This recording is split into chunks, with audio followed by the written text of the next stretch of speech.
Good afternoon, one and all, or good morning, or whatever time it is where you are joining us. It is live at the Waterhole time with Wild Earth in association with Africam. I will be your naturalist for the next 2 hours. My name is Ben Coley, and as always, I would be delighted to hear from you, your thoughts, questions, comments.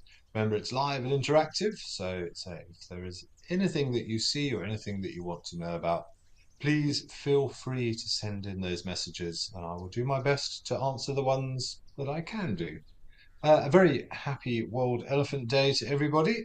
We have started off the afternoon at Tower Game Lodge in Madikwe, and I see we do have some elephants in the distance, as well as some zebras and a spurring goose in the foreground as well. So what a nice way to start the day. We'll be expecting lots of elephant encounters today, I would think. Looks like another nice, clear, warm day in most of South Africa, at least, and a very good time over the next couple of hours for these great, big, and wonderful animals to come down and quench their thirst. So who knows what we will see? Yesterday we got into some quite philosophical discussions. It was possibly a bit much for a Sunday.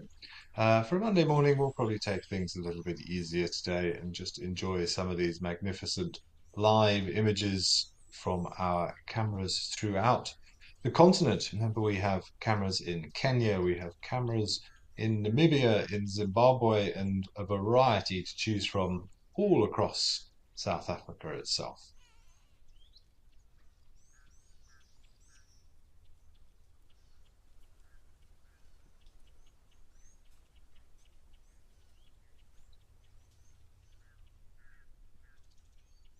So a lovely way to start World Elephant Day with some elephants. Got a nice big cow at the front. I thought she was having a drink, but looks like she's finding some vegetation in there, something nice and soft and moist for her to eat. Well, one of the youngsters is playing in the mud.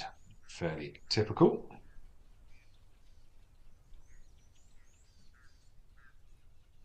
The one at the back looks like he's been in trouble. He's sort of a little bit sheepish, keeping to himself or herself.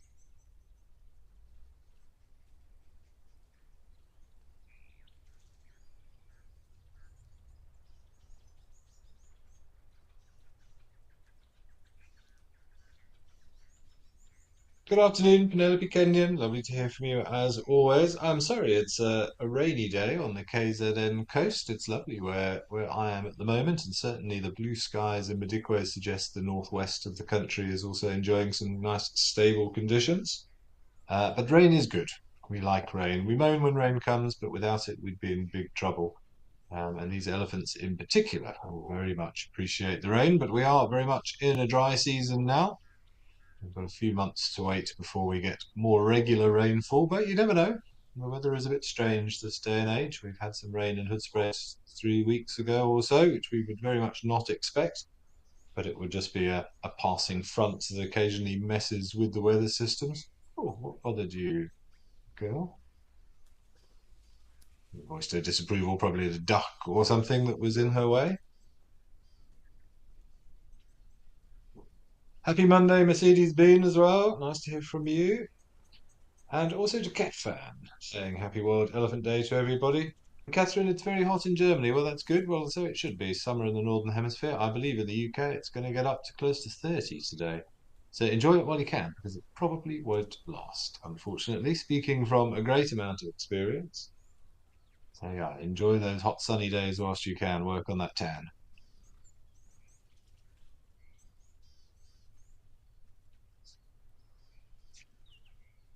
Sorry if you can hear some ambient noise. On the outside, it sounds as if it just started a lawnmower. Just going to close my window.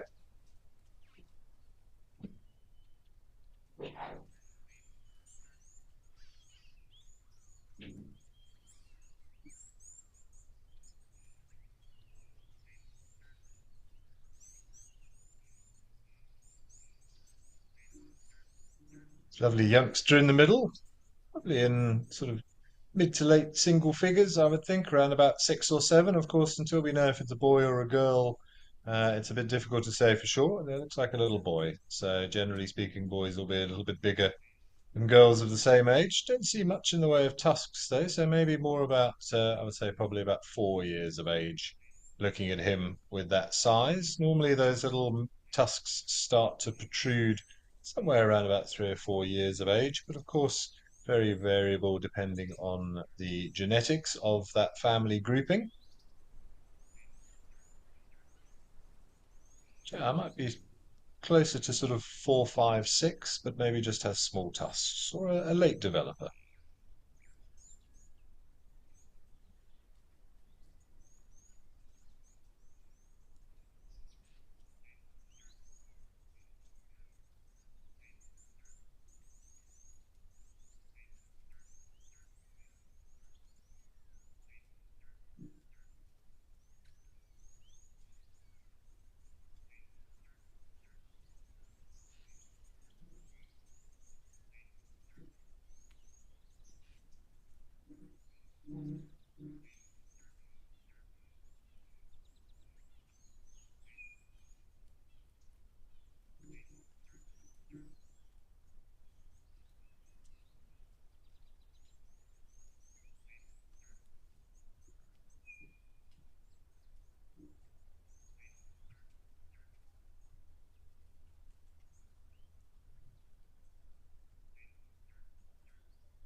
Nice to see there's any sort of scattered around in a fairly large area, but just a small family group. There may, of course, be more, but you would expect them all to have come down to drink at the same time. Such a close-knit society, the elephant breeding herd structure in particular.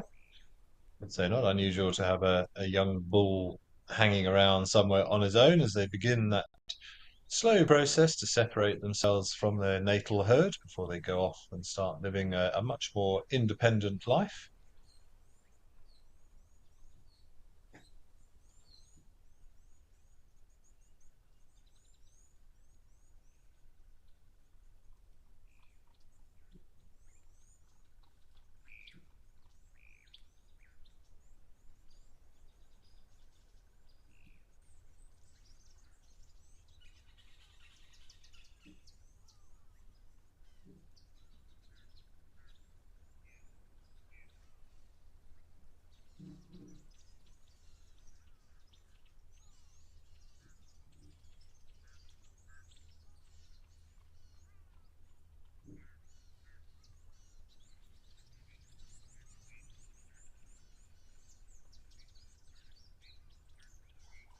It's middle of the day time is always a good excuse to engage in a little bit of spa therapy, a bit of a mud bath, a bit of a dust bath. Try and keep that thick and beautifully textured skin in good condition, protected against any little ectoparasites and damage from the sun. Sure, what that one at the back is doing. Having a bit of a scratch of the thigh, perhaps, on a rock.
I see a few more people commenting on the weather. Lenny, you said you've had 77 consecutive days of more than 100 degrees Fahrenheit, I hope.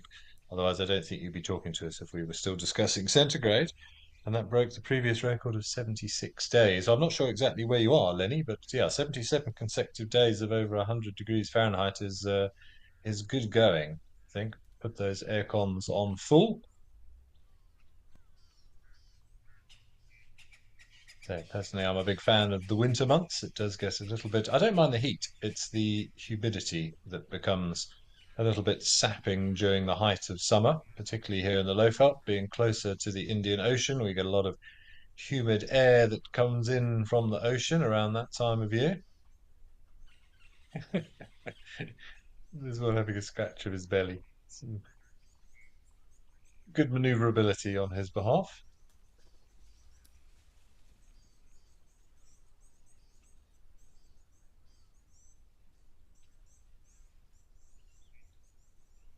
It would be lovely to go and investigate that rubbing post in person. It must be beautiful up close. And it will be all polished from years and years of usage from elephants and warthogs and all the other things that come there for a good scratch.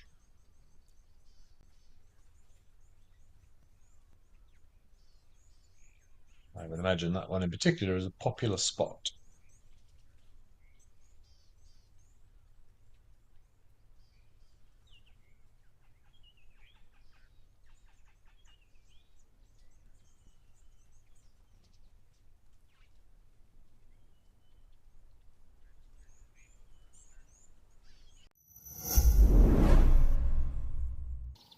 Join the Wild Earth YouTube superfan community and unlock a world of additional perks. Get exclusive early access or discounts to Wild Earth travel deals. Wear the best bush attire with merchandising discounts. Enjoy an interactive live monthly private safari. Don't miss out on the ultimate fan experience. Join the YouTube superfan community today. We have some exciting news for our Wild Earth travelers. Book a trip to any of our locations through Wild Earth Travel and you'll get an exclusive dinner with one of our expert guides. Imagine dining under the stars and sharing stories with your favorite Wild Earth presenter. It's the perfect bonus to your dream safari. Wild Earth Travel, where Africa comes alive.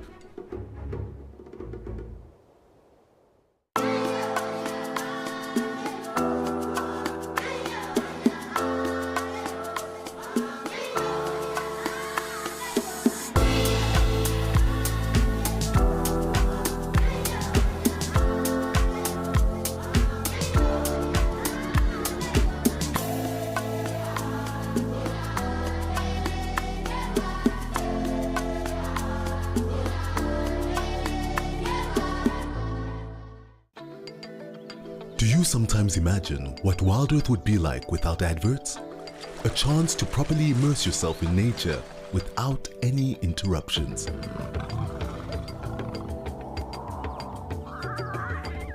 Sign up to be an explorer for a small monthly fee and you can truly escape into the wilderness. Ad-free viewing is now available on our app as well as on our website. Wild Earth, it's in your nature.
We tend to have the opinion that there are plenty of elephants, and if you speak to people, they'll all say that they've probably got too many elephants. But this whole idea of what is too many elephants is a somewhat subjective opinion, I think. But It is worth noting that the global population of elephants at the moment, and though I will give myself a little caveat that all the figures differ slightly and you never know quite how accurate they are, but we're looking at around about the 400 to the 420,000 individuals of African elephants in the wild now, which sounds like a lot, but again, if you compare it to the number of people, it's a very small percentage. The more terrifying thought, as with many of the animals, is the numbers that are dropping. If you go back 50 years or so, they were thought to be well over 1 million elephants living on this earth. So in just 50 years, we've done more than halve the global population through obviously a variety of things. Poaching taken its toll certainly from the ivory trade and the ivory perspective. But as usual, it's just habitat. It's a big animal. They range over large areas. And if they don't, they can cause an awful lot of damage if put in a small place, which is when people think they have too many elephants. But it's important that they have enough space, just like everything else. There is this idea of carrying capacities, which of course is very much a developing, um,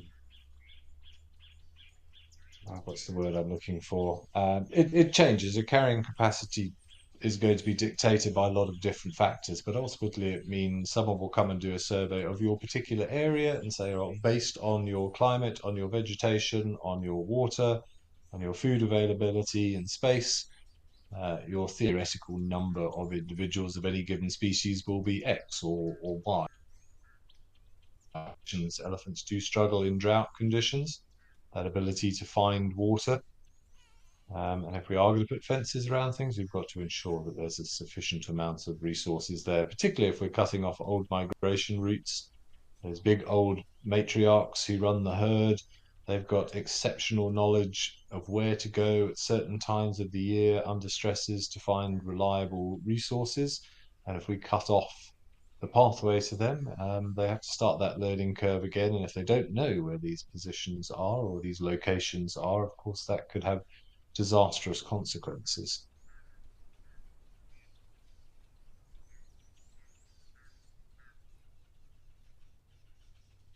Kathy, you're asking whether animals get sick after drinking after each other, when things like animals bathe in the water. Um, Not really from each other. No, animals are generally relatively clean. Obviously, there are extreme cases. If there was an outbreak of anthrax, you would have to be worried about spores in and around the vicinity. But animals are pretty good. They'll know if water is unsuitable for drinking. And to be honest, when the animals do go in there, it's mostly just sort of dust and general grime that gets into the water, and that tends to float on the surface. It's not often that an animal will transfer a toxin, as it were, to the water, which could cause others to get sick.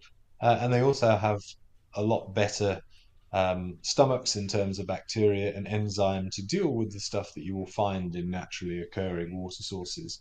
Of course, animals have different tolerances to it and introduce something unusual, and it might have a couple of influences. But with animals defecating, urinating, bathing in the water, it doesn't really have a knock on effect. Your bigger problem is more through actually sort of what we call eutrophication or algal blooms, when conditions mean that certain forms of cyanobacteria or algae really begin to take over an area of water, and that can have disastrous consequences on the oxygenation levels of the water and the amount of sunlight or the amount of carbon dioxide in that water. That certainly can cause problems, and that can cause massive die-offs if it's not treated and not managed well.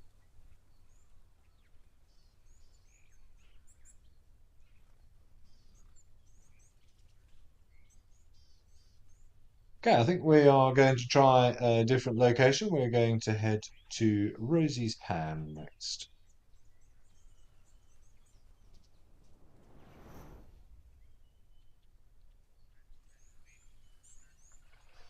So here we are up at Afrikaan's camera at Rosie's Pan in Olifants West, and we have another elephant, possibly a second one. I think I can see the tip of a tusk, and certainly some ripples. Some elephants coming in for a bit of a bathe and a paddle, but no, no danger of them causing any problems with the water.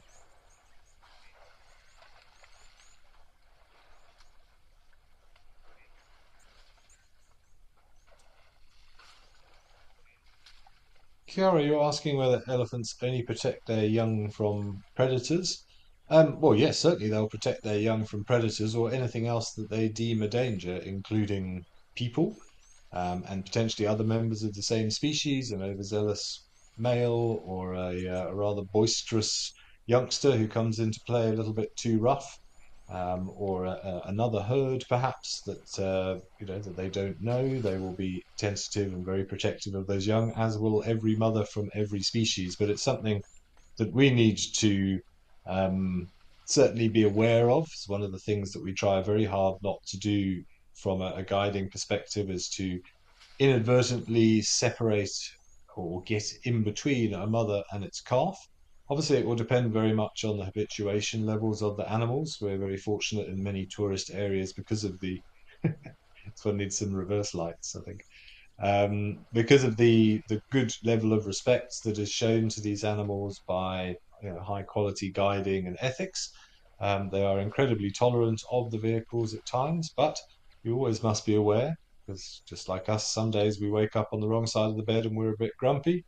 That is quite possible for an elephant as well. We don't know what the current situation is, what happened last night. If they were harassed by lions, for example, they might be slightly more stressed than normal, but it's always a very, very good piece of advice. Don't get in between a mother and her young in any species.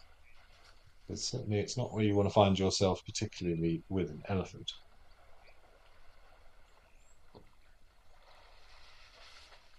Naomi, and you're asking about the size of a habitat. Well, it's very. I can't give you a figure because there are so many different factors. You have to remember, elephant is a large animal. It has very, very large nutritional requirements. Oh, pool party time. They need a couple of 100 liters of water every day. They need 200 to 300 kilograms of food every day. So I'm basing this on a big bull. Obviously, females and calves will eat less, but they'll be there in greater numbers. So it is very difficult to give you a figure, certainly, but they need to have enough space, certainly. And elephants, they do move over big distances. They don't hold territories. They're not like rhinos or like lions where they defend an area. So you might have 3 elephants, you might have 300 elephants in an area. But one of the problems we have is by having artificial water points that attracts animals to an area, and then because those water points are there all year round, they don't need to spread out as much as perhaps they should do. But as a generalized rule, the bulls will roam over much larger areas. The herds not so far and wide because they've got little ones with little legs and they get tired. So if they can find a suitable area, they will stay within it. So I can't unfortunately give you a figure because there are just too many variables depending on your geology, on your climate, on your vegetation type, your water availability, etc., etc.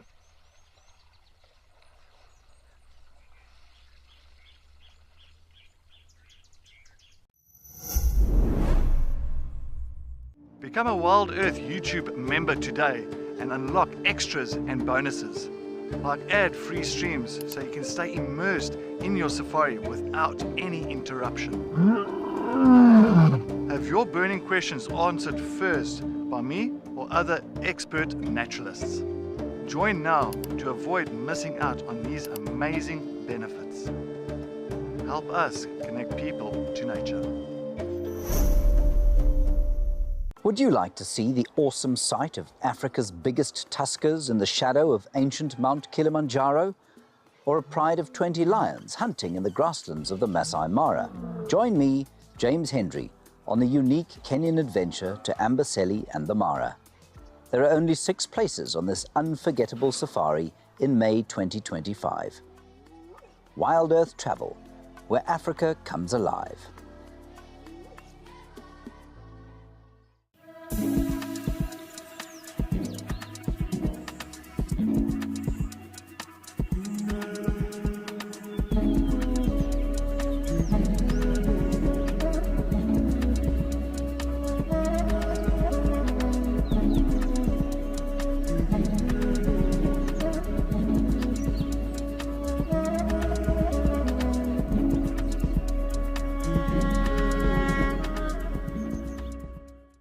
Join the Wild Earth Explorers program and connect with a community passionate about wildlife. Support our mission to share authentic wildlife experiences with the world.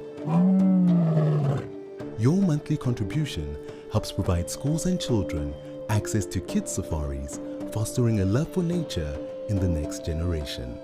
Embrace the wonders of the bush and make a difference today. Wild Earth, connecting with nature. When you're on the hunt with wild dogs, you can't afford a pit stop.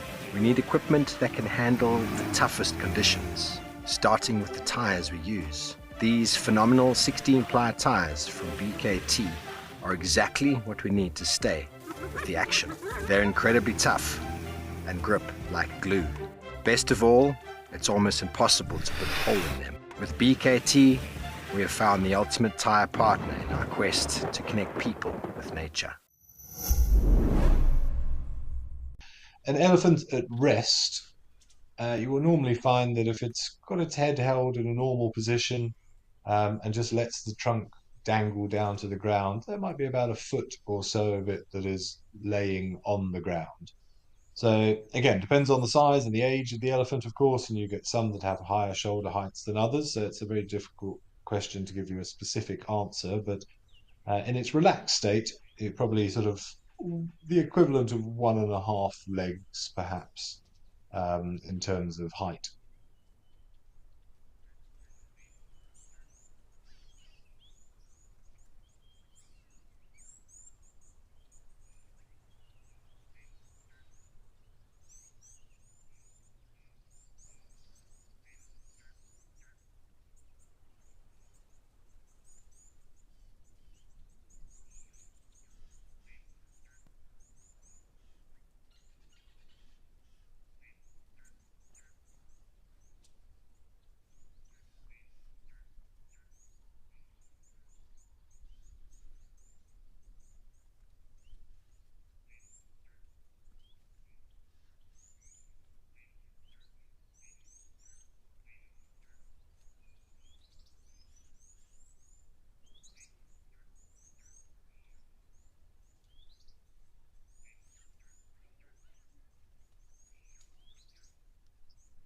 Interesting to see that one wildebeest to the back doing very much a sort of a prancy, dancey strut around the place. You don't normally see that. I can only assume that that is a territorial male or a male trying to establish dominance in terms of the way that he's moving. You don't often see that from wildebeest. Has been a little bit of activity. We saw some chasing around, but yeah, that was quite an unusual sort of stride pattern that he had there. It was very much a prancing trot. So I'm assuming that that was some sort of dominancy type behavior because the other ones seem to be running a little bit more chaotically. Interesting to see.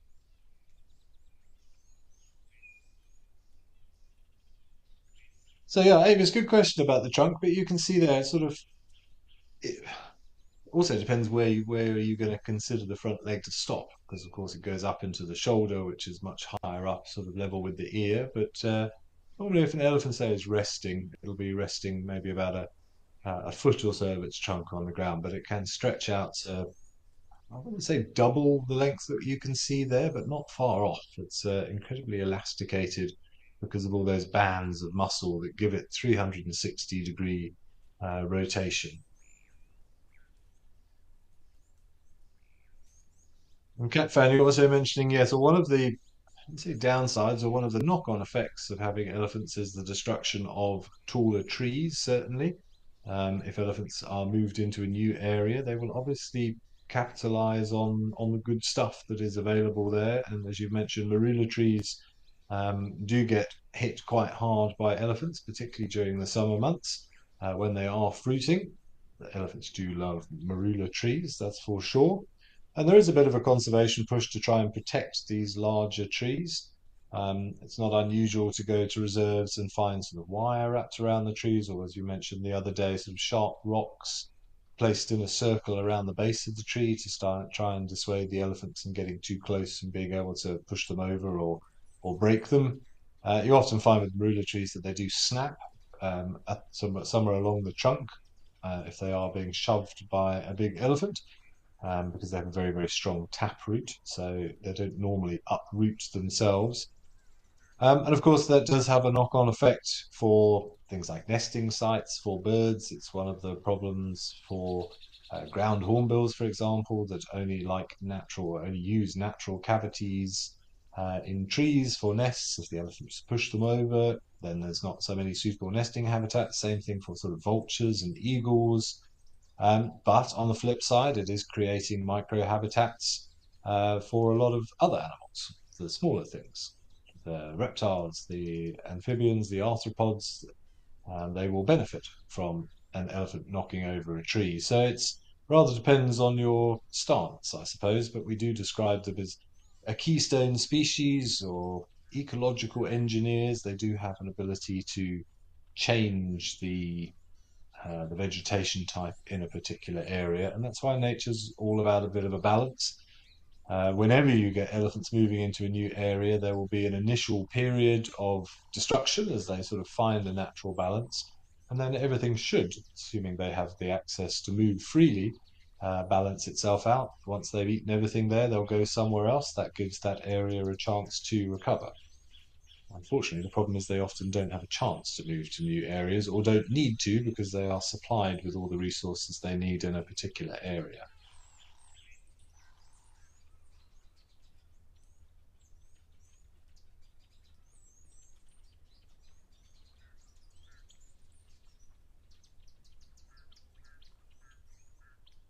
Okay, it sounds like there might be some more elephants back at Rosie's Pan, so let's flip back across the country to the east to Rosie's Pan.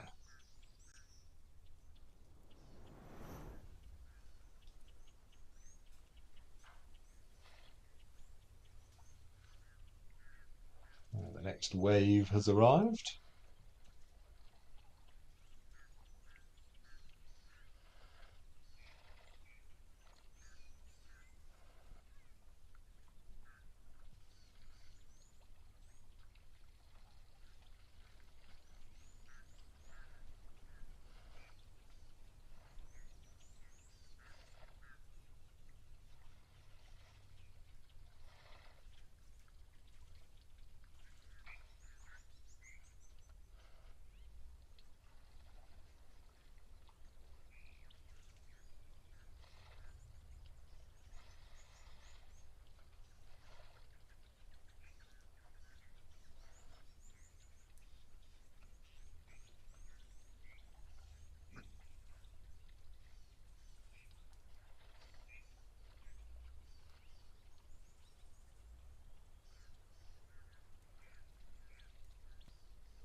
Some synchronized mud tossing going on there.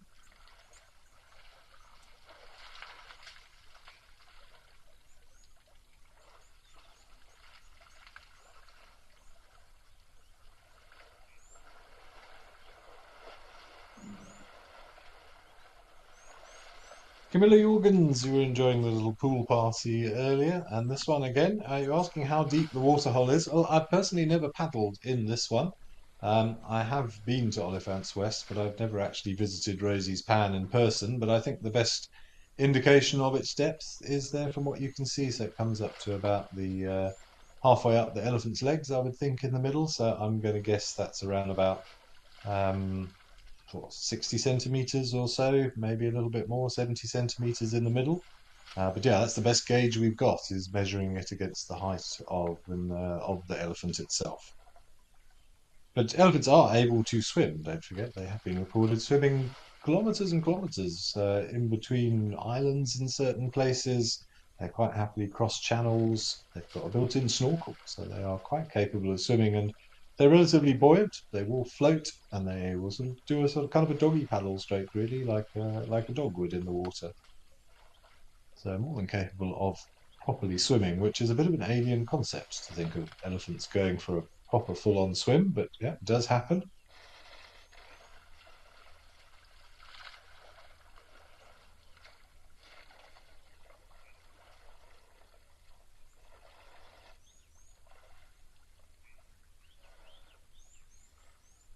Yeah, I confirm you're right. There's a lot more going on. We tend to, as humans, be sort of very much cause and effect. Lots of elephants, they broke the trees, let's remove the elephants to fix the trees. But that in itself will cause other problems. You do need to have elephants. If you don't have elephants, then you're going to end up with a much more heavily vegetated area. Nature is all about balance. The problem is that we don't think in terms of nature's timescale. We have a much shorter timescale. If you yourself go and buy a game reserve and you want to stock it with animals and have a successful tourism business, then you expect to see pretty quick returns and you expect everything to balance out very regularly. But the world goes through cycles, it goes through phases, it takes time for changes to be implemented, and what may look like initial destruction could actually be a better thing from a long term. So that's often the problem we have. We tend to think in very, very short timescales, whereas nature works over much larger periods of time. So an elephant population in a particular area may well grow steadily if they've just been introduced to it and they have access to all the resources needed. But nature is far better than we are as people at balancing. We tend to just keep reproducing regardless. Whereas nature, we can see it in regular sort of population dynamics of birth rates and things. You'll find in areas where there's plenty of space and plenty of resources, the birth rate of certain species will increase. When the availabilities of resources gets smaller, then the birth rate also declines as well. And because of the natural cycles of weathers and things like El Nino phenomenons, every sort of 10, 20 years or every 50 years, you can go back and look through history, there'll be a die out of a particular species that is struggling under those circumstances, normally to do with the climate, rainfall, or drought, or flood. Nature has a very good way of righting the balance, but it just takes a little bit longer to take effect sometimes.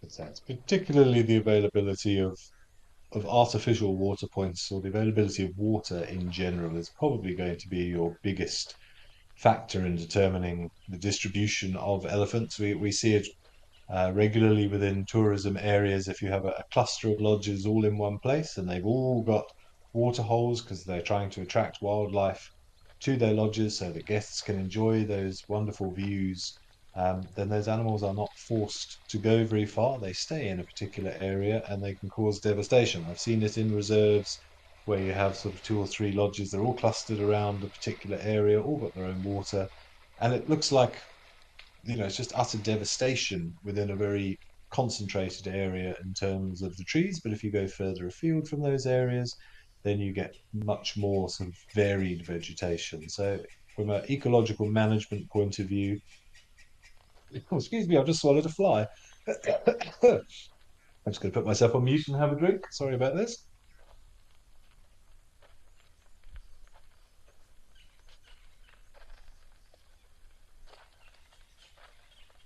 Right, doing my bit for population control of the insects, but plenty of protein in an insect, so not sure what that was, but it was very tasty. So rotating water holes, closing water holes off, opening new water holes, ensuring you don't have too many in one place, all very, very important factors.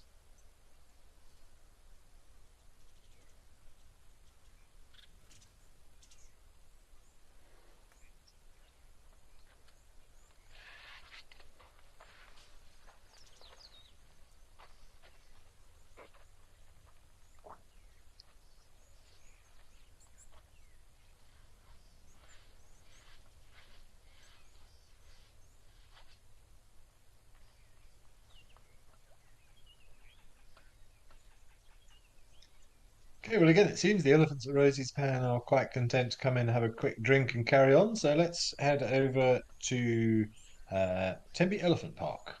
I imagine there'll probably be some Ellies there.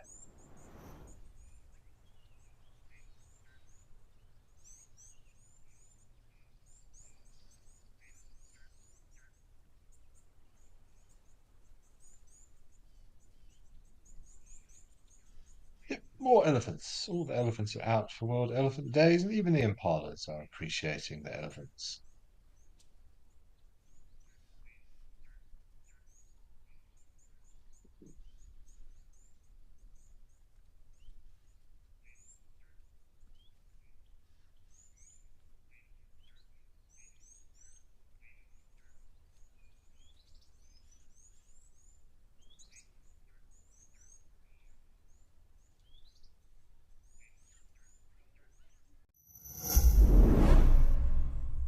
Become a Wild Earth YouTube member and unlock exclusive bonuses and benefits. Enjoy uninterrupted, ad-free streams so you can stay immersed in nature. Have your burning questions answered first by me or other expert naturalists. Enjoy exclusive access to special broadcasts and videos, and help us to connect people to nature. Join us on an epic safari and come and meet our Wild Earth characters. And if we're lucky, maybe Columbus cubs. Look at that.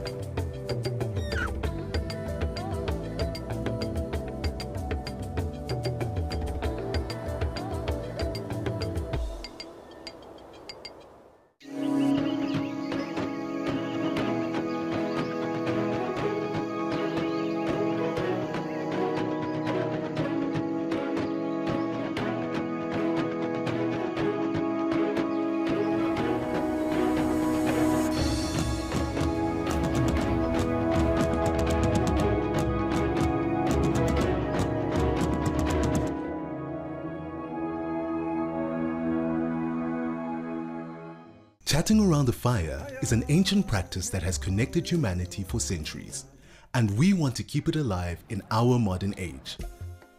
As an explorer, you'll have access to intimate gatherings with our naturalists, fascinating guests, and experts where we share knowledge, insights, and stories around a crackling fire. Rediscover the power of connection. Sign up to be an explorer today and experience the magic of Wild Earth's Fireside Chats.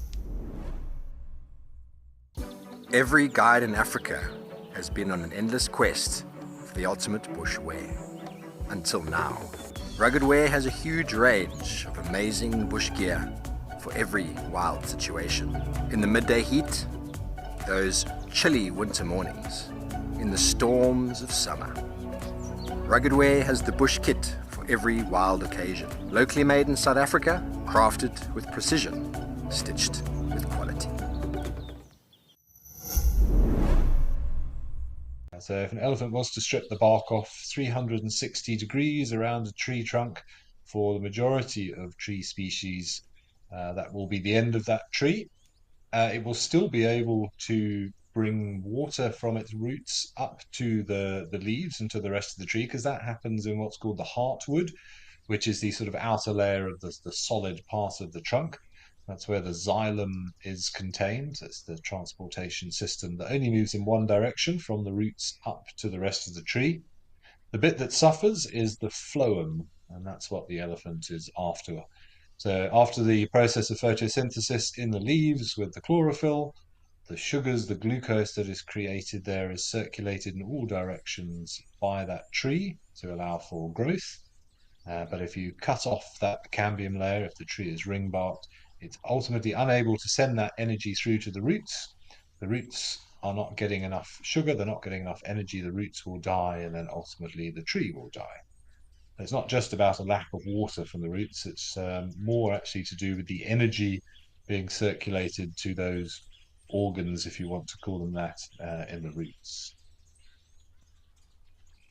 Marulas, though, are one of the trees that can survive a severe ring barking from an elephant. They do heal themselves quite well, so they have a better chance than many other trees. I was in a reserve recently where elephants have only sort of been introduced over the last few years, and the devastation, particularly to the knobthorn trees, was very, very apparent. Lots and lots of dead, sort of skeletal trees littering the landscape, like monoliths there. Makes for some great subjects for photography against sunsets and starry skies, but you can really see the devastation there. But again, that's what happens when an area is opened up. Elephants come in, they've overutilized that area, they've now spread out, and hopefully the younger trees will now have a chance to grow and replace that niche being vacated by the older trees that have been destroyed. All about balance and time.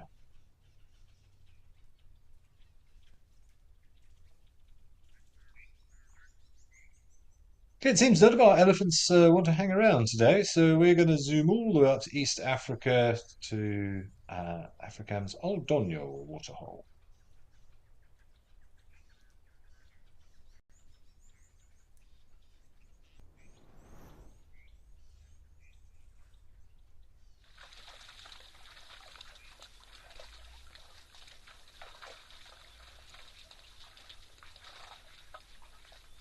A lovely big gathering of zebras. A dazzle of zebras, as we should probably say.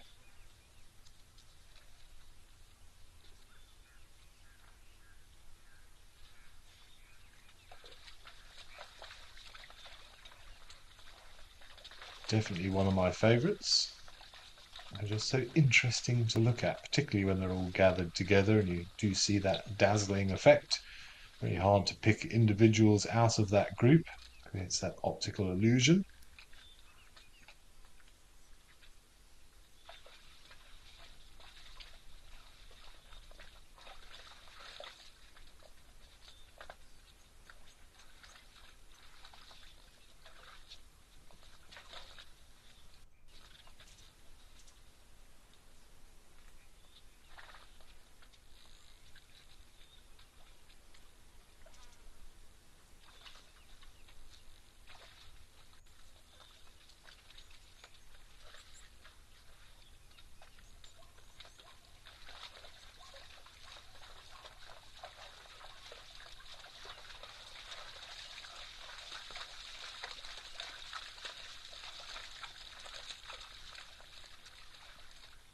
Zebras have also been known to eat the cambium layer of trees. I've seen it in person and seen a lot of evidence of it in particular reserves in drier areas, if they are also struggling to find enough nutrition in the grass that is available. Generally speaking, of course, they are what we call bulk grazing animals.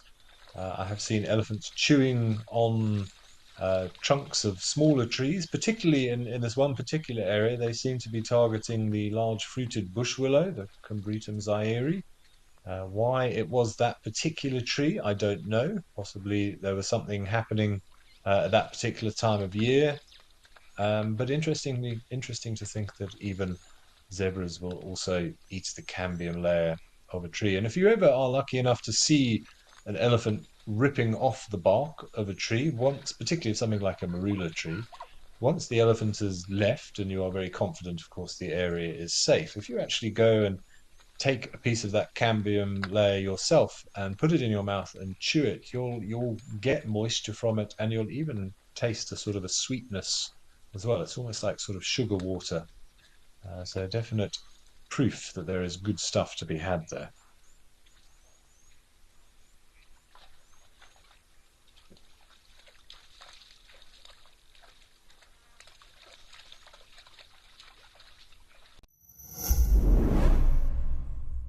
We are thrilled to announce our new exclusive feature for YouTube members and explorers. Join us live every Tuesday for our sunrise and sunset safaris. Experience Tawny Tuesday like never before with up-close encounters and breathtaking moments. Don't miss out. Become a YouTube member or explorer today and immerse yourself in the heart of the bush. See you Tuesday.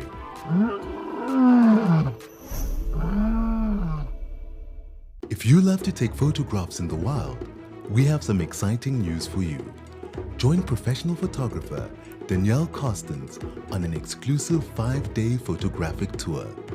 Travel to Botswana with Danielle on this unique adventure. Learn from the best, experience the thrill of safari, and take home incredible memories. Wild Earth Travel, where Africa comes alive.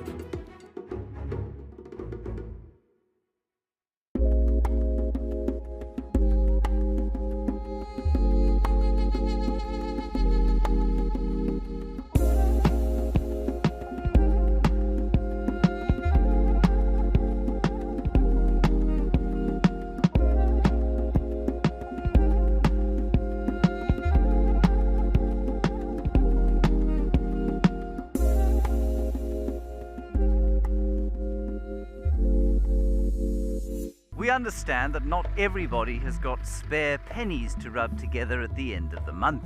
We're introducing an initiative called Gift an Explorer. So that those with lots of pennies can gift a Wild Earth Explorer access to those with fewer. We're aiming for 250 gifts, but the more the merrier.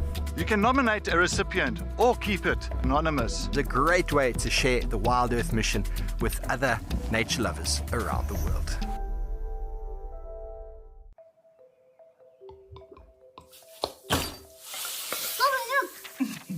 100% mtanangu.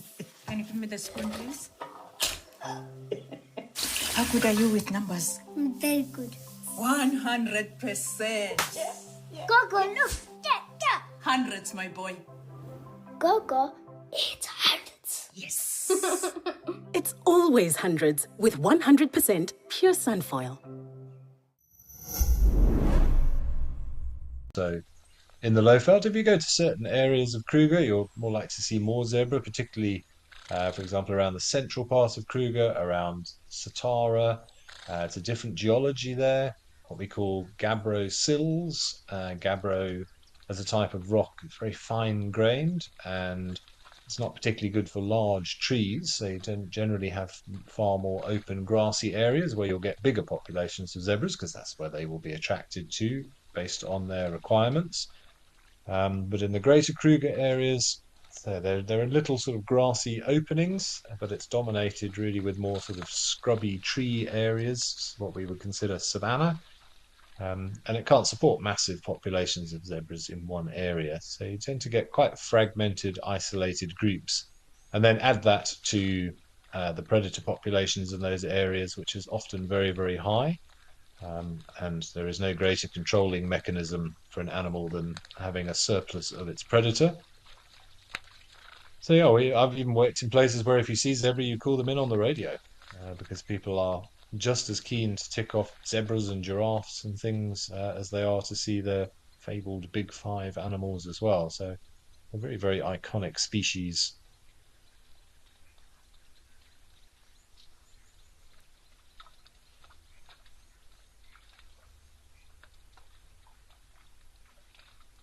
Okay, we're doing a whirlwind tour of our locations, it seems. We're going to go right the way down now to the Eastern Cape to the Mantis Founders Lodge.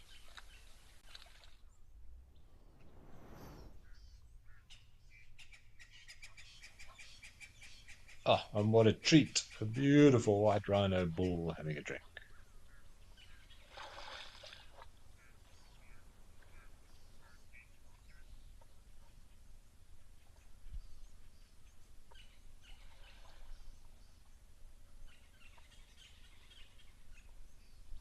Those ears constantly moving around like giant radar dishes, picking up sound in front and behind. Of course, their eyesight not particularly good, although I think better than a lot of people give it credit for sometimes. But those ears so important for situational awareness and knowing what is around you.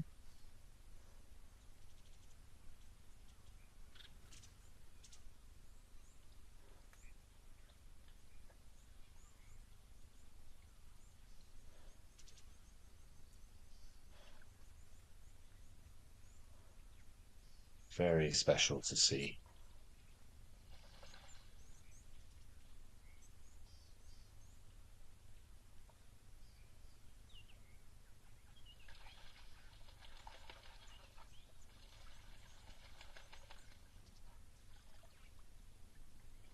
You clearly see that enlarged hump just behind the neck, what we call a nuchal hump, particularly obvious on a white rhino. But don't have it. You down to drink, you'll see that the hump will become less apparent because it's basically a great big ball of muscle. That head is so heavy, the weight of the skull, just the shape of that elongated skull that they've got, the weight of the horn.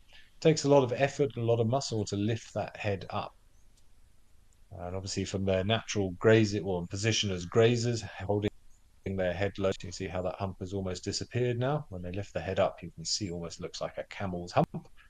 Whereas on a black rhino, you won't see that nuchal hump. It's not really the same because their natural position is to hold their head up a lot higher. It's a lot smaller. It's a lot lighter because they will be feeding on the leaves and on the twigs. So their physiology is designed to occupy that particular niche. And again, it will also be manifested in the dung coloration we were talking about. White rhino dung is generally relatively blackish in color because of those silicates. Black rhino dung, ironically, is generally more orangey red in color because of the amount of tannins within their diet of eating twigs and leaves.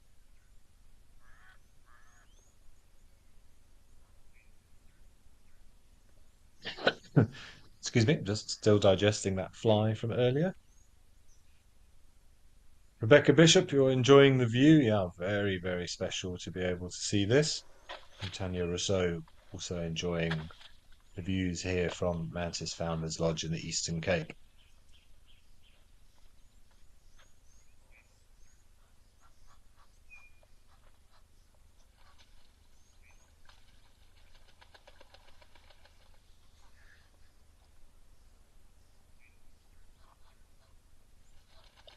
Cookstories, yeah, this is the perfect camera position to get some lovely views at eye level. It's always nice from a photographic perspective. You can be at the same level as your subject. It just makes for a far more natural and impactful image. Oh, something's bothered him. See the tail has come up. He saw his head go up, heard or smelt something. Tail curled up, normally a sign of stress, and made a quick exit. I wonder if something else is approaching.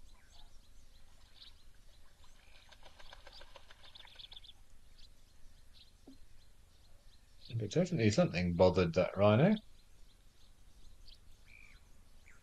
Maybe we'll be super lucky and get some sables coming down for a drink. We do sometimes see those at this camera as well.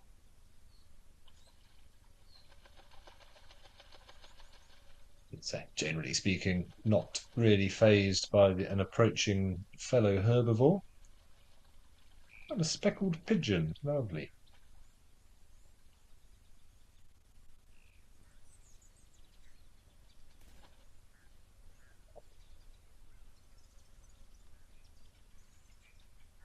beautiful markings when you look at them up close, like pigeons and doves, the Columbidae family, we tend to just sort of dismiss as another pigeon or another dove. But like most things, if you actually just take the time and really look at them, there's some really, really beautiful things out there in the animal kingdom that we sometimes take for granted.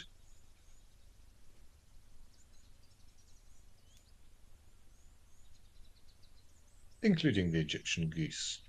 Also lovely markings.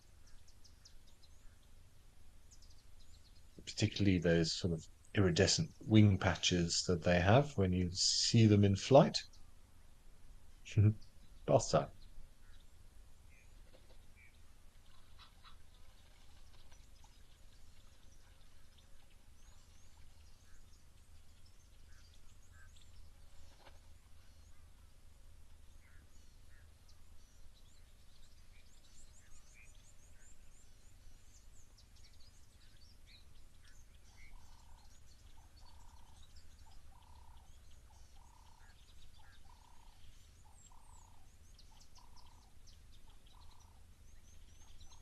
All the lovely different shades. You've got greens, you've got greys, you've got some turquoisey blue colors. Obviously, the vibrant red in the patch around the eye, that little white eye ring around the red, the little spots. Lots and lots of very clever pigmentation going on within those feathers.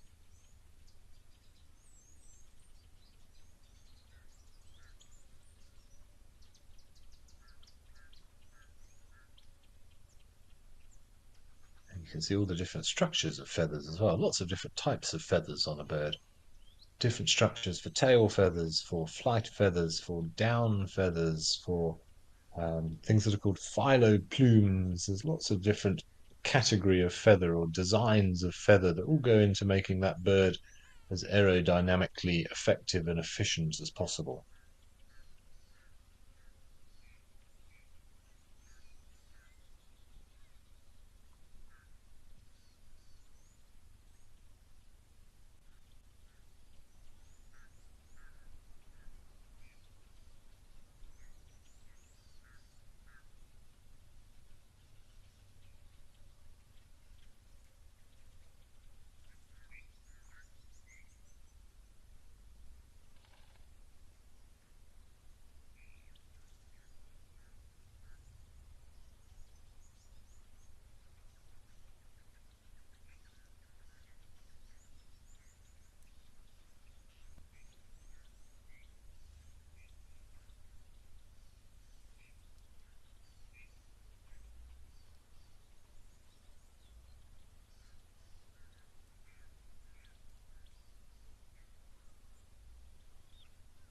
So notice, I mentioned this the other day, but notice when the pigeon has a drink there, hopefully we'll see him again. When you see most other birds have a drink, they scoop water into their beak and then they have to put their head back in order to swallow it because their beak doesn't make a proper seal. But pigeons can pretty much, or pigeons and doves can use their beaks a little bit like a straw, and they can suck the water directly up without having to put their head back to swallow. There was a little antelope that we just saw a very brief view of, possibly a hartebeest, or sure, just the tip of its horns we saw momentarily.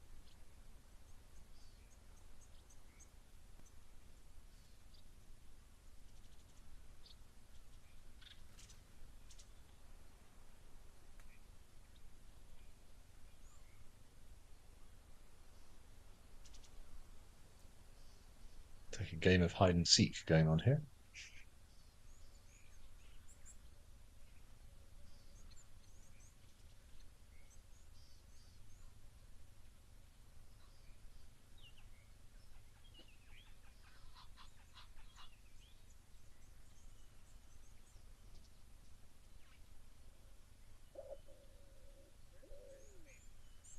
Oh, I think we've got a female and a male. Look at the way the male on the right there has just sort of puffed his throat up.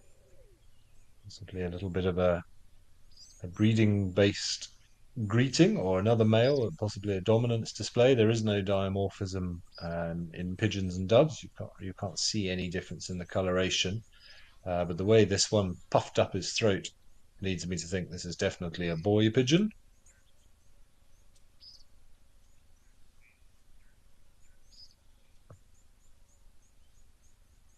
Oh, it's a young sable. Hello.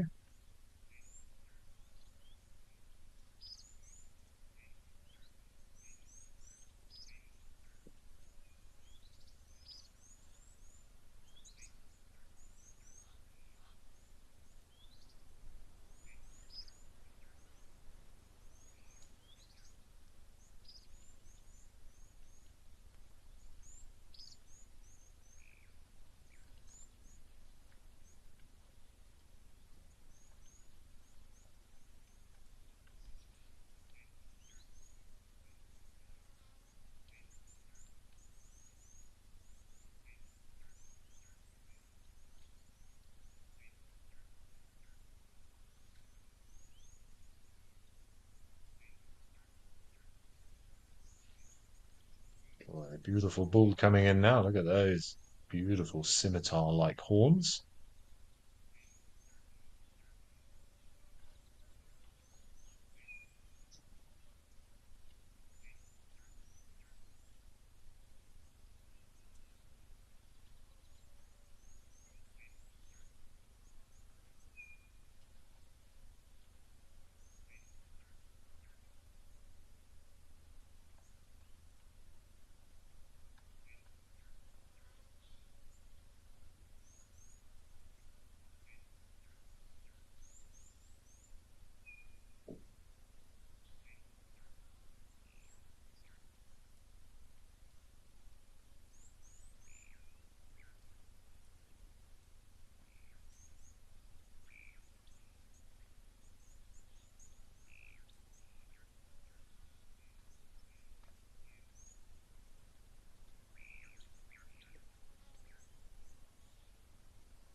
Very special camera this. Get to see rhino and we get to see sable, two things that we don't see at any of the other cameras.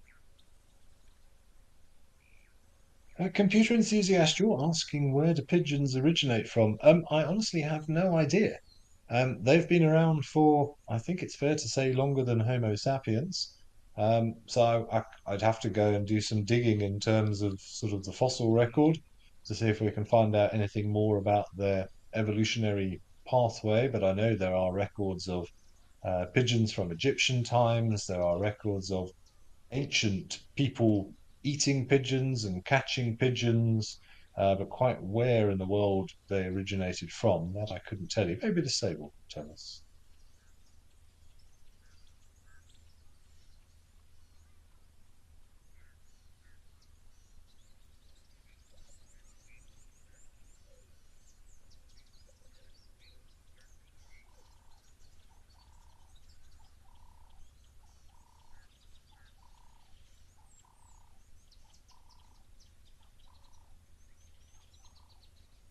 Okay, everything today seems to be quite happy to come down for a drink and then swiftly disappear. Everybody's a little bit camera shy today.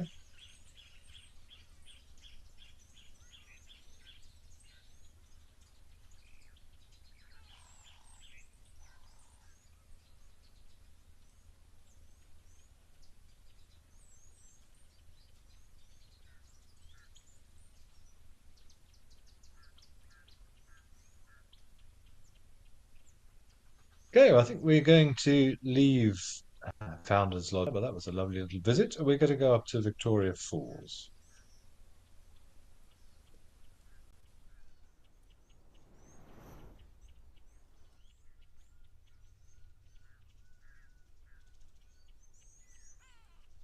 And some more birds, this time some vultures. Also enjoying a little bit of a drink. Wouldn't be surprised if we see one have a bath at some point as well. They are much cleaner birds than they're often given credit for.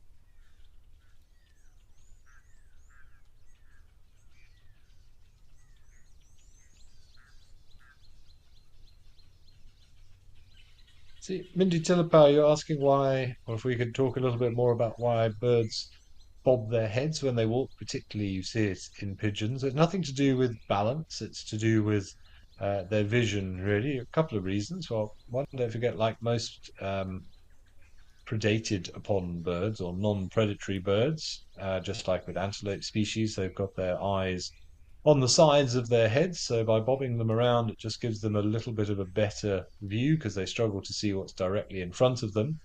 But also just because of the structure of the eye, if they walked without bobbing, everything would be a little bit of a blur. So they sort of lock their vision on one thing, by which time the body has moved forward slightly with the stride, and then they have to move their head to catch up with the stride that they're in. So it's also about just sort of locking things in position for a moment or two, or a few milliseconds, so that they can process that material and then carry on. Otherwise, it would be all moving too quickly, and so everything would be a bit of a blur.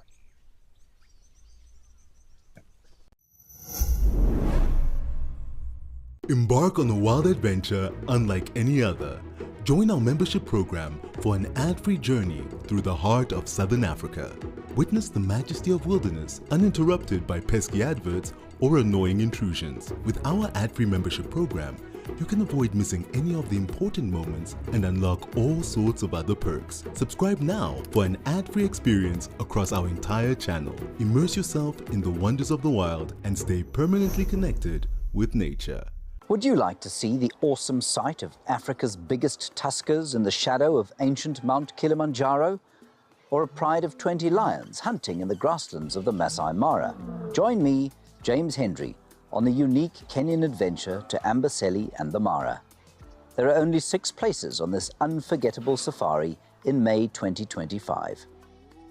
Wild Earth Travel, where Africa comes alive.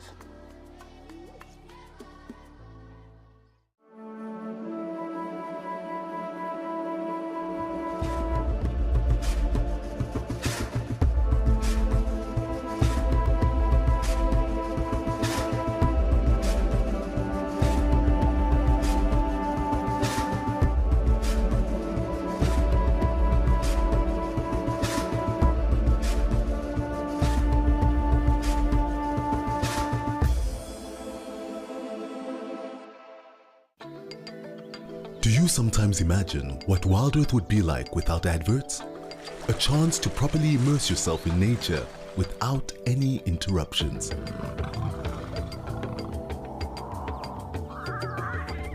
Sign up to be an explorer for a small monthly fee and you can truly escape into the wilderness. Ad-free viewing is now available on our app as well as on our website. Wild Earth, it's in your nature.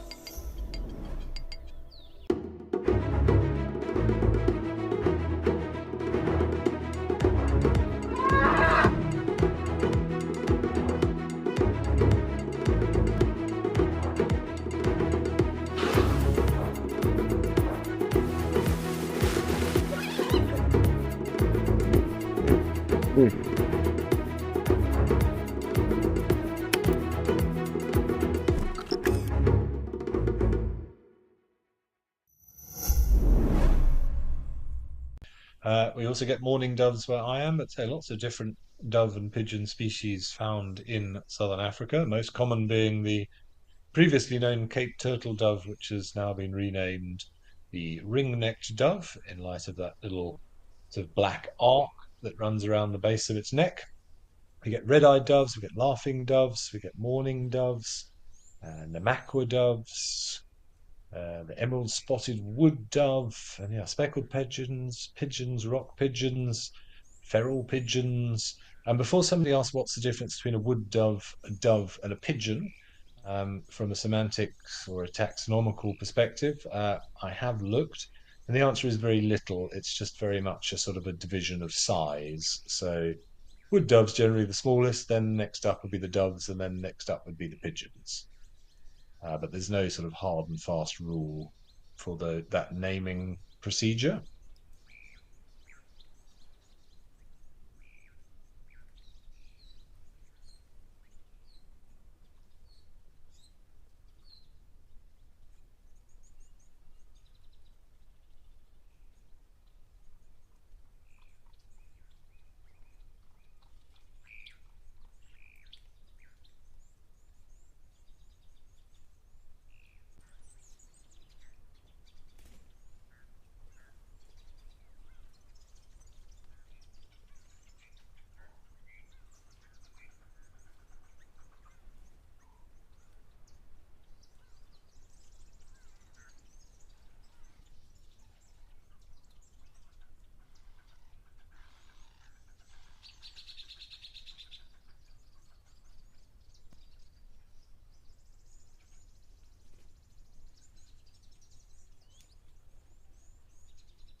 But nice to have some up close and personal views of these hooded vultures, but I think we're going to move all the way across now to the western side of southern Africa into Namibia to Okakoyu's waterhole.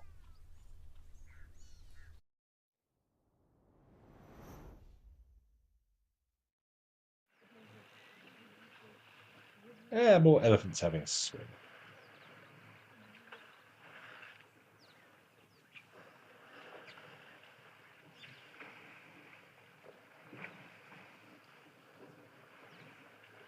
Looks like we just missed the majority of the herd. You can see them streaming off. I wouldn't be surprised if these are two young boys, say, beginning that separation process, that development of independence. They'll follow, but in their own time.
Oh, sorry, everybody. We obviously had a bit of a signal issue there, so we've zoomed right the way east across the country to Tembe Elephant Park.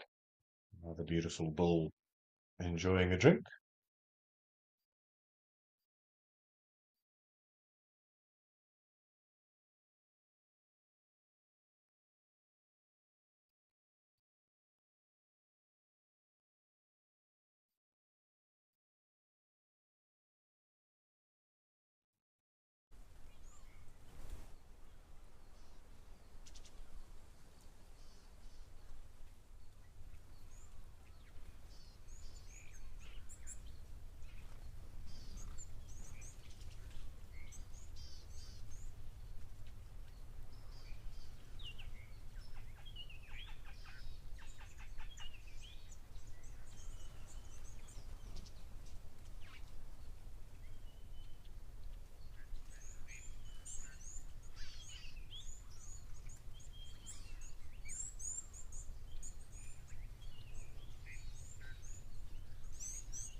Stephanie, the different soil colours that we've been seeing as we visit all these different locations, there's a mixture of factors that can account for soil colour. Ultimately, it's going to come down to the type of rock in that area which has weathered away to create the soil, which happens obviously in a very, very slow process over millions of years. It's happened to build up to what it is now.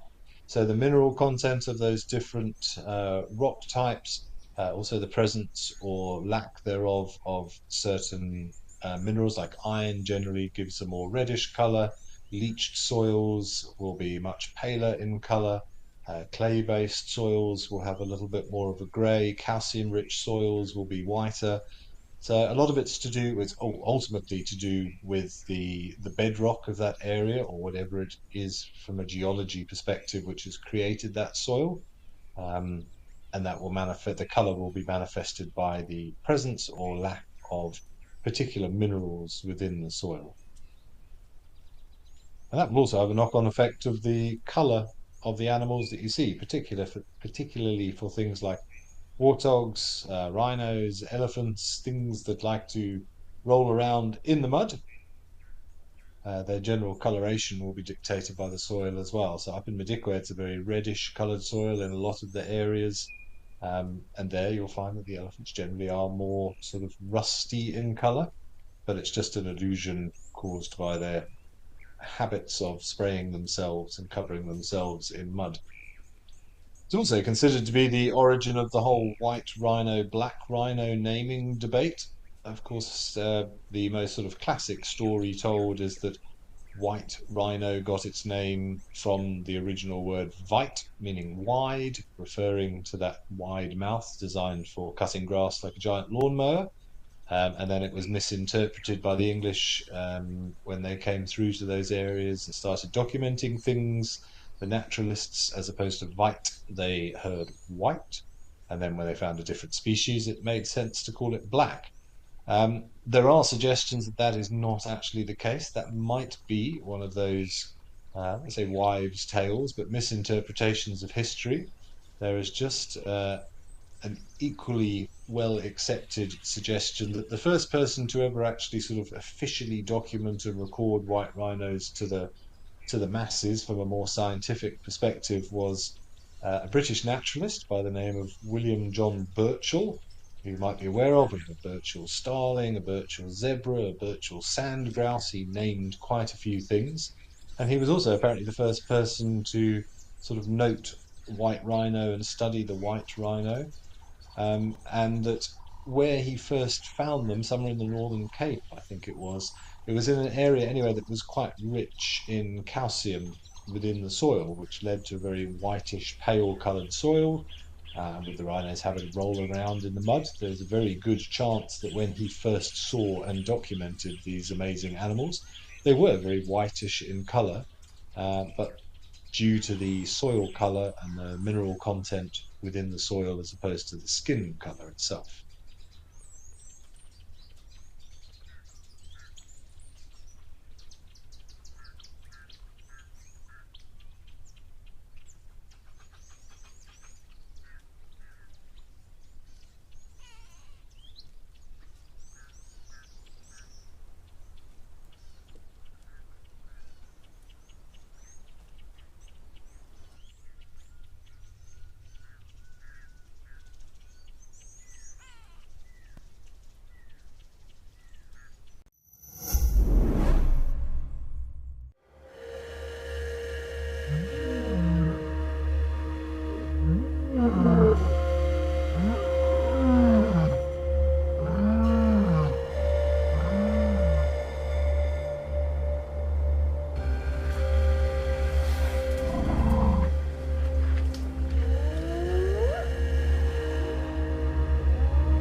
Ever dreamt of joining our crew on a live safari? Now's your chance.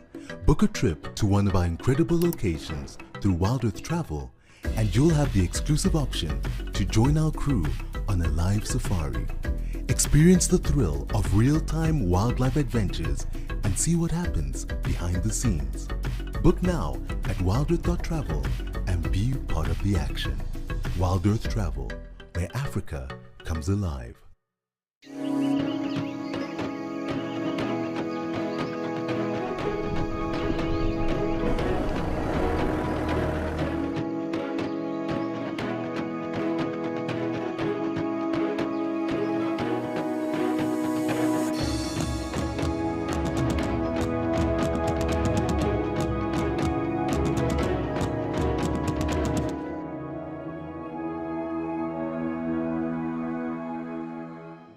Join the Wild Earth Explorers program and connect with a community passionate about wildlife. Support our mission to share authentic wildlife experiences with the world.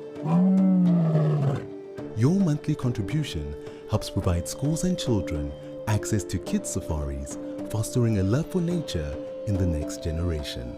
Embrace the wonders of the bush and make a difference today. Wild Earth, connecting with nature.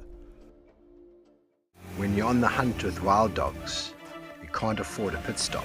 We need equipment that can handle the toughest conditions, starting with the tires we use. These phenomenal 16-ply tires from BKT are exactly what we need to stay with the action. They're incredibly tough and grip like glue. Best of all, it's almost impossible to put a hole in them. With BKT, we have found the ultimate tire partner in our quest to connect people with nature.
I'm not sure what he's eating there. He might have dug up a little root or a tuber of something.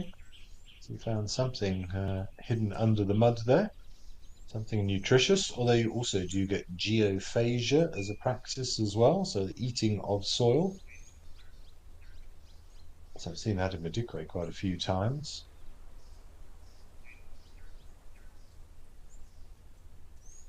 So you get a lot of underground sort of roots and tubers and things, and that's very important source of nutrient and moisture during the drier months.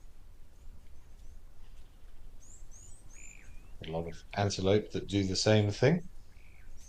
The steenbok, the gemsbok, all well known for digging up roots and tubers to supplement their diet.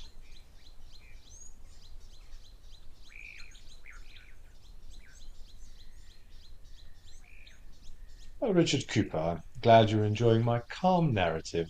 Thank you. But it feels like a very calm day. Not too much hectic behavior being seen today, but yeah, just a good excuse to sit back and, as you said, to be drawn to the channel and just enjoy the wildlife for what it is. It's really special. And it's good sometimes just to sit and watch and drink it all in. Very soothing.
Also nice to see some palm trees as well, something you normally sort of associate with beaches as opposed to water sources in Africa, but they're just to the left of the elephant, who's enjoying a good scratch.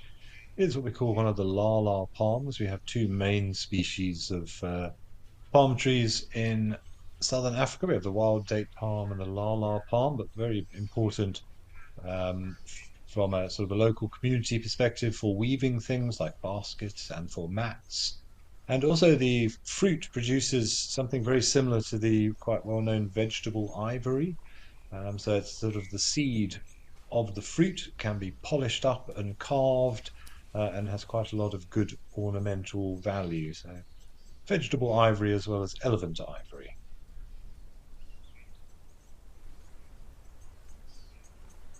It's also used to make wine as well. Lala wine that you can get locally.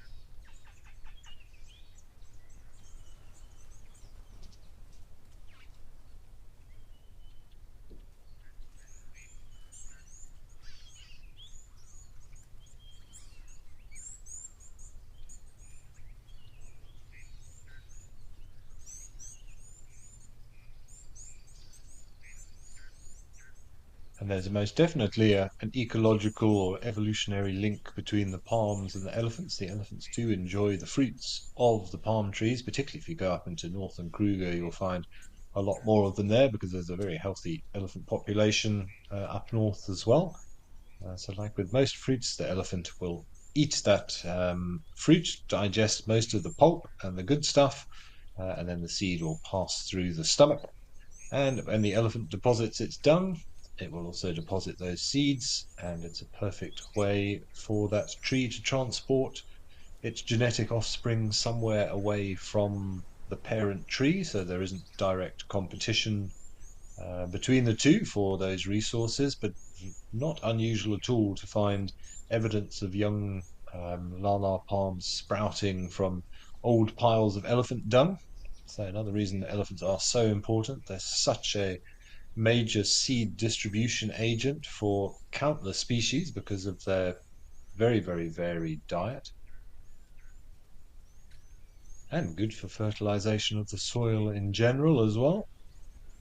Not to mention microhabitats within that dung for all manner of arthropods. Of course, the fabled dung beetle that we know and love so well. And it was 2 days ago we were watching some baboons at Tau, and they were sort of cracking open elephant dung and poking around inside, making use of that as a little food storage for arthropods to snack on. We see mongoose doing it. We see a lot of birds doing it as well. So yeah, lots of elephants means lots of elephant dung. That means lots of nutrient recycling and seed distribution and microhabitats for many, many other organisms to benefit from.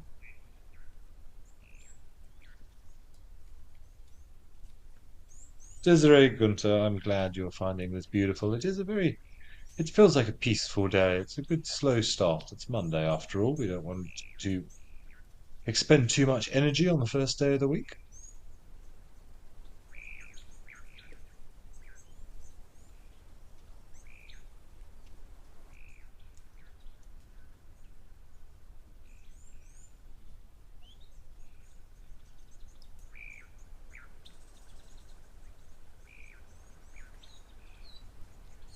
Elephant now hiding behind this lovely weeping bourbeen, one of the centerpieces, the features of this lovely waterhole at Tembe Elephant Park. And if you were to drink too much lala wine, well, it's a good thing to have a bourbeen close by because its bark has been used in some traditional hangover remedies or bubbleless remedies, as we would say out here in South Africa. I don't know how true it is, but so it is said. The name weeping bourbeen comes from its flowers that drip nectar. Beautiful red flowers the right time of year.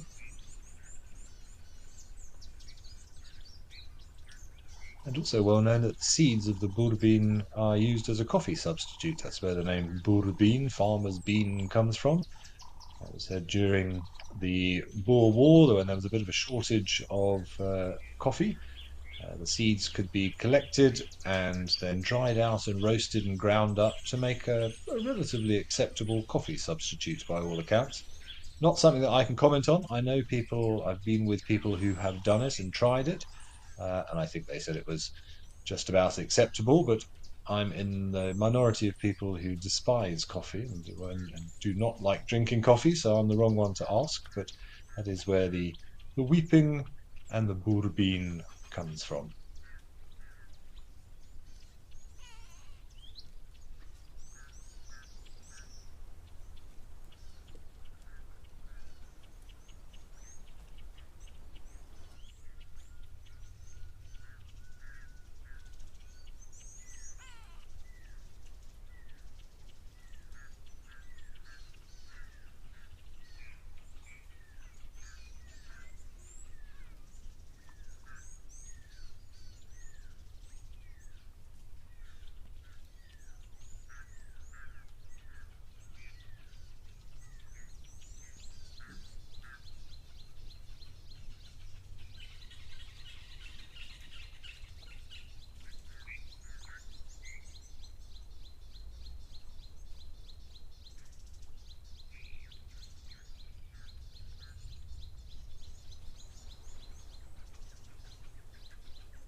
Nice, just a little bit more greenery down here in KZN than most of the other locations. Of course, they're more next to the ocean, a little bit moister environment. These trees looking a little bit more succulent than some of the other areas. And of course, access to nice regular groundwater makes a big difference.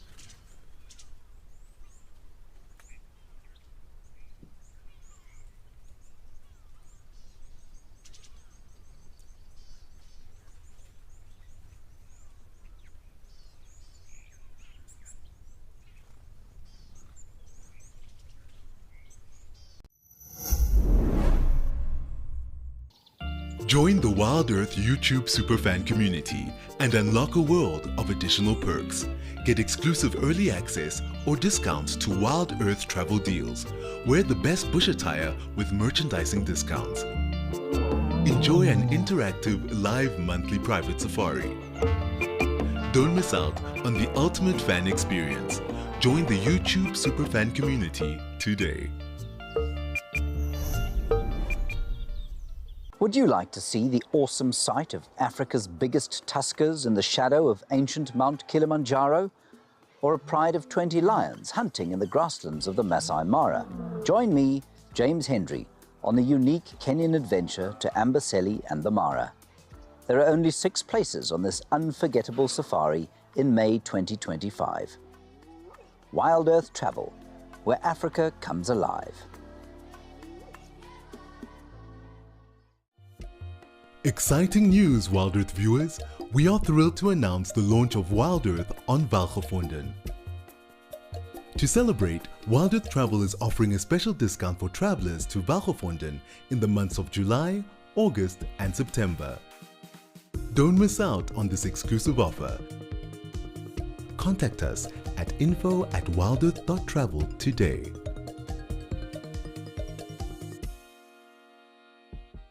Chatting around a fire is an ancient practice that has connected humanity for centuries, and we want to keep it alive in our modern age.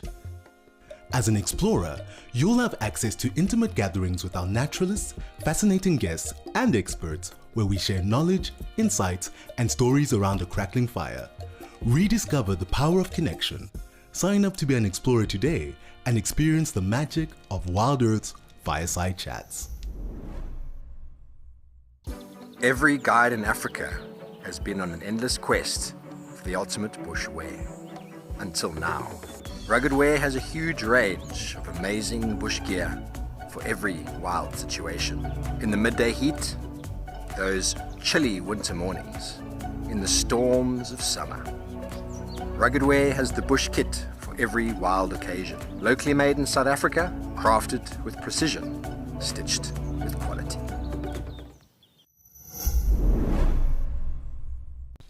Although he seems to be less than enthused, I have to say. Maybe he just saw an opportunity. We normally know if a male has honed in on a female who does seem to be in reproductive status, he will follow her around very close by, was just almost walking in her footsteps, trying to persuade her that he is the man for the job, and also to keep any other males away from trying their luck in that situation.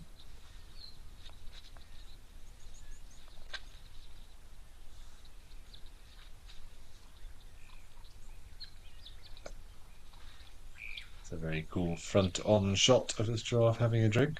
Incredible tension in those legs.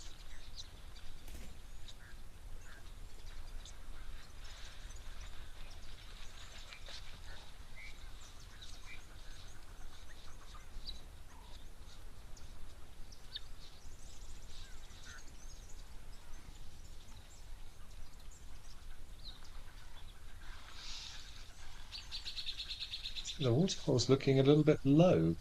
I wonder if that's why we haven't seen very many elephants here over the last few days. If there's a flow problem with the water, because this is pumped. This water, it's kept topped up, but it's definitely a lot lower than we have been seeing it. Now, whether that's a choice in terms of waterhole rotation from a conservation management perspective, or whether there is just more of a technical issue, I'm not sure. But let's hope that they get it sorted.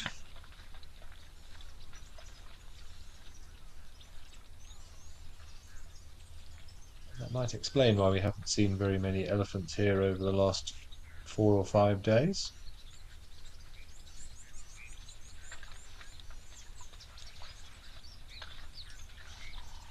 I'd say water in relatively short supply in this area, or in this reserve, the Chulu Hills. There's no perennial rivers, no big dam systems or anything like that. So it's generally just runoff from the rains and little seasonal pans. So these watering holes are very important to the local population here, as we can see, often a hive of activity.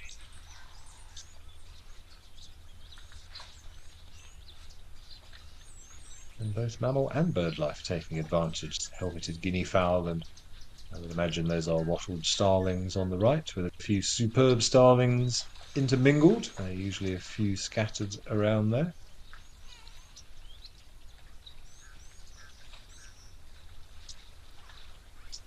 Big old bullous giraffe on the right. You can see that very, very well developed ossicones. When he was turning side on, look at that huge protuberance, I think that's how you say it, on his forehead. That's a calcium deposit he's got there, usually a good sign of age. But certainly a bigger one than normal there.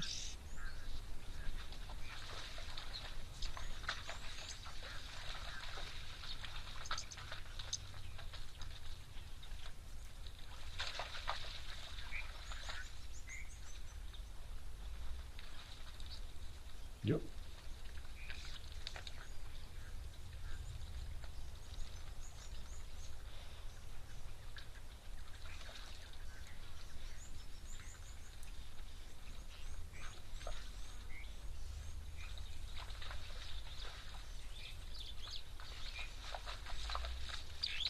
Lovely to see London oryx as well. Not things that I normally get to see very often on drives in the area I am. I've got a real thing for the oryx or the gemsbok down here in southern Africa, out in Namibia. Very much synonymous with the dunes there and dry, more arid areas. I think it's just got beautiful markings, and I love their body shape as well. There's something very unique about the body shape of an oryx.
Picasso, you're asking who was Jacobson. I'm assuming you're referring to what I was saying about that Jacobson's organ in the roof of the giraffe's mouth.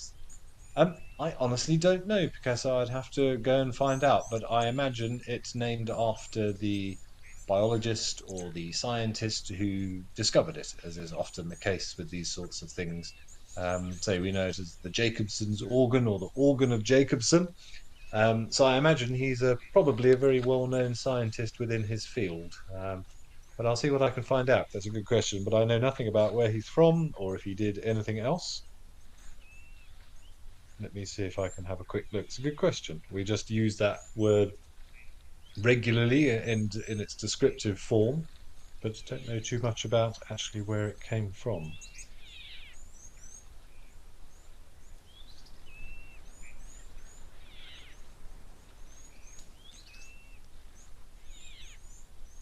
See, isn't the internet wonderful when used for the right thing? Just a quick search. I can tell you that it was named for its discoverer, indeed, who is a Danish anatomist, all the way back in 1811, called Ludvig Levin Jacobsen. I imagine Jacobsen as he's Danish.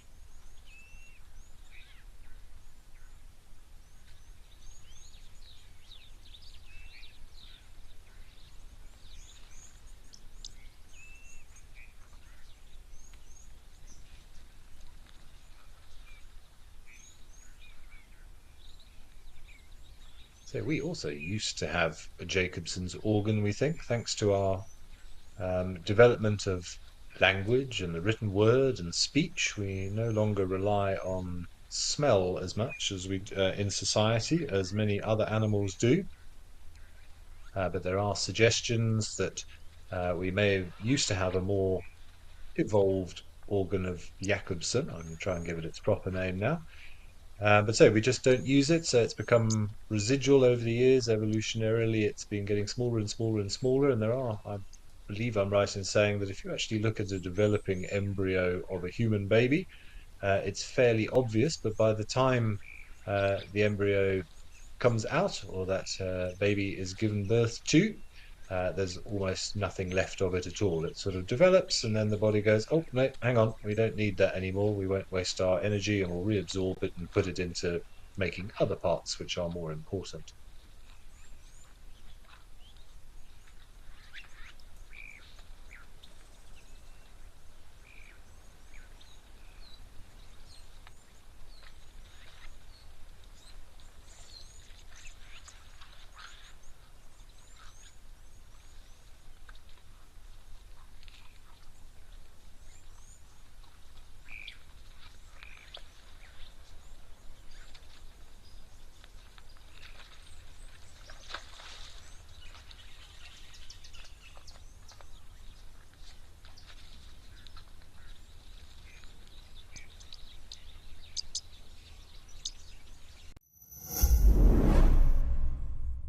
Become a Wild Earth YouTube member today and unlock extras and bonuses, like ad-free streams so you can stay immersed in your safari without any interruption. Have your burning questions answered first by me or other expert naturalists. Join now to avoid missing out on these amazing benefits. Help us connect people to nature.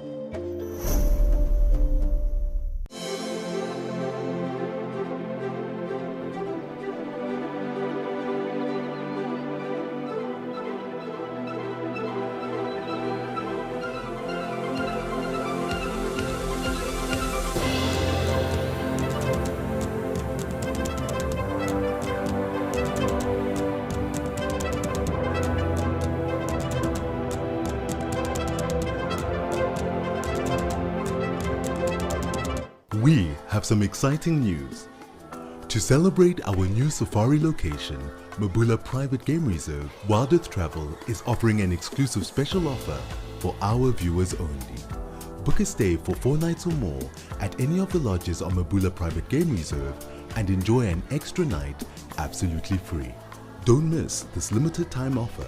Contact Wild Earth Travel today to claim your discount. Wild Earth Travel, where Africa comes alive.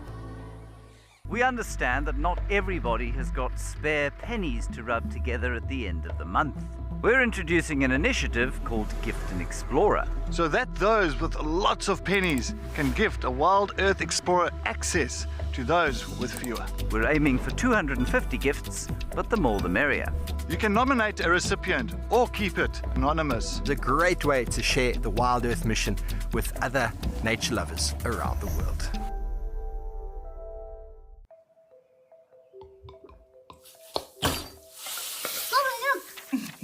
100% untamed. Can you give me the spoon, please? How good are you with numbers? Very good. 100%. Gogo, look. There. Hundreds, my boy. Gogo, it's hundreds. Yes.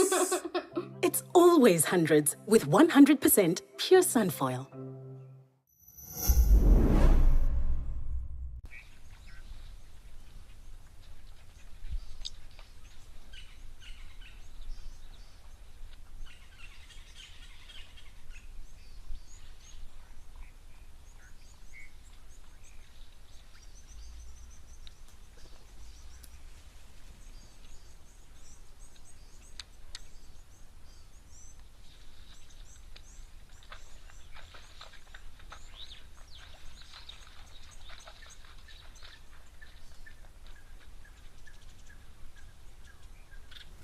Pinnakin Purahit, I hope I'm saying that correctly. You're saying you'd like to come and stay at this lodge. Yeah, absolutely. Great Plains Conservation, one of their portfolio. Must be a spectacular area, so not an area that I've been fortunate enough to visit as of yet.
Well, unfortunately, we're almost out of time, but it's been a very nice, relaxing day today. We've had some lovely sightings on this World Elephant Day. Not as many elephants as we have seen in the past, but lovely to see a few having a bit of a splish splash. and a roll around in the water. And say, always great to see some eland and oryx and drinking giraffes. We've had rhino down at Founders as well as sable, so we've had some lovely views. And actually I enjoyed sort of looking at the doves as well. We don't often get a chance to look at those sorts of things up close on these cameras. But I will probably remember swallowing the fly most out of the last 2 hours. An interesting experience. Maybe I won't need any lunch. But it has been a pleasure to share these views. Oh, hold tight, little giraffe. With you over the last couple of days, or the last 4 days. I'm going to have a little break for a while now. I will be back next weekend, Saturday and Sunday. I will be back with you. But my very capable colleagues will be looking after you over the next couple of days. So, yeah, very happy World Elephant Day to everybody. Really hope you've enjoyed the show. Thanks so much for all the questions and comments. I'm going to now try and figure out if I can say the organ of Jacobson consistently, because I'm fairly sure that will be the Danish pronunciation. But thanks for your participation as always. I hope you've enjoyed it. Enjoy the rest of your day. And hopefully you'll be able to tune in tomorrow for more Live at the Waterhole fun.